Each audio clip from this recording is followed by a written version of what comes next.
يا الله، السلام عليكم شباب. غندور شباب، عراقي مال محمية، تبزير عراقي، طيور منتجة. تجي تشوفها هنا بمحميتها، بعشاشها قبل لا تاخذها. الطيور كلها أماية، بيهن 6 زواج أسود، بيهن زوج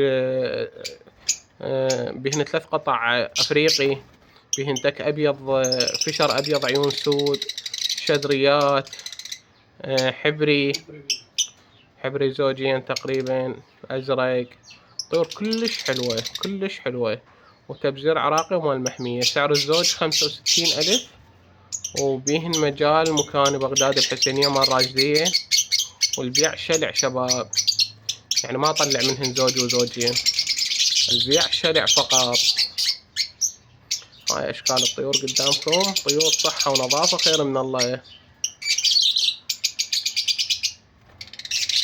ما بيهن واحد مستورد، كله عراقي أمانة الله.